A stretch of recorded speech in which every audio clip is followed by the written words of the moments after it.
Australia বনাম ইংল্যান্ডের প্রথম টেস্ট ম্যাচটিতে দেখা গেল যে ইংল্যান্ডে প্রথমে ব্যাটিং করে, প্রথম ইনিংসের প্রথম ব্যাটিং করে 172 রান করে 10 উইকেট হারিয়ে ফেলে। তবে নেক্সট যখন আবার অস্ট্রেলিয়া ব্যাটিং করে দেখা গেল যে অস্ট্রেলিয়া ইংল্যান্ডের থেকেও কিন্তু খারাপ পারফরমেন্স করে, যেখানে ইংল্যান্ডে 172 রান করে 10 উইকেট হারিয়েছিল, সেখানে অস্ট্রেলিয়ার কি হলো 132 রানেই 10 উইকেট হারিয়ে ফেলেছে, মানে অল উইকেট ডাউন। তবে 40 রান থেকে যায় ইংল্যান্ডের লিডিংয়ে। তার পরবর্তী যখন আবার ইংল্যান্ডে ব্যাটিং করে দেখা গেল যে 164 রান করে, আর এদিকে ছিল 40 রান, মানে 204 রান টোটাল ইংল্যান্ডের হয়। টার্গেট দেয় 205 রানের, 10 উইকেট হারিয়ে ফেলে 164 রানে ইংল্যান্ড আবারও। তবে এখানে 205 রানের টার্গেটটাকে অস্ট্রেলিয়া শেষ করতে এসে দেখা গেল যে মাত্র 2 উইকেট হারিয়ে অস্ট্রেলিয়া 205 রান করে ফেলে, মানে খুব সুন্দর পারফরমেন্স করেছে অস্ট্রেলিয়া শেষের দিকে।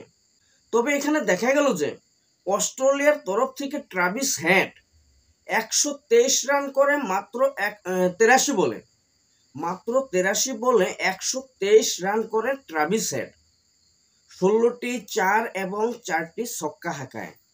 এত সুন্দর পারফরমেন্স করেছে ট্রাভিস হেডে। দ্বিতীয়তে এখানে দেখা গেল যে লাবুশেন 51 রান করে 49 বলে, ভালো পারফরমেন্স করেছে লাবুশেনেও। তবে লাবুশেন এখানে 6টি 4 এবং 1টি ছক্কা হাঁকিয়েছিল, মানে খুব সুন্দর পারফরমেন্স অস্ট্রেলিয়া করেছে প্রথম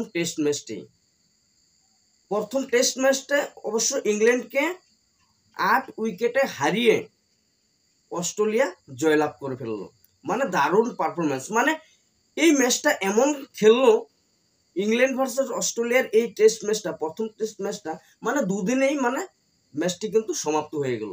মানে দারুণ পারফরমেন্স করেছে অস্ট্রেলিয়া, মানে একদিনেই দুই দলের মানে খেলা শেষ হয়ে যায়। এখানে মাত্র 2 দিনে টেস্ট ম্যাচ শেষ, যেখানে 5 দিন খেলা হওয়ার কথা, ম্যাচটি 5 দিন হওয়ার কথা, 5 দিনের মধ্যে 2 দিনেই খেলা শেষ করে ফেলেছে, আরো 3 দিন বাকি রয়ে গেল। ইংল্যান্ড কিন্তু 8 উইকেটে এই প্রথম টেস্ট ম্যাচটি হেরে গেল অস্ট্রেলিয়ার কাছে। পরবর্তী আরো এখনো 4টি কিন্তু টেস্ট ম্যাচ রয়েছে অস্ট্রেলিয়া বনাম ইংল্যান্ডের। তবে এই 4টি টেস্ট ম্যাচের ভিতরে কি করে ইংল্যান্ড সেটা কিন্তু বলতে পারছি না। যে হিসাবে খেলেছে প্রথম টেস্ট ম্যাচটি, আমার তো মনে হচ্ছে না যে আরো 4টি টেস্ট ম্যাচের ভিতরে 3টি টেস্ট ম্যাচ ইংল্যান্ডে জিততে পারবে, আমার কিন্তু মনে হচ্ছে না। কিন্তু এই সিরিজটা আমার মনে হচ্ছে যে অস্ট্রেলিয়াই জিতে যাবে।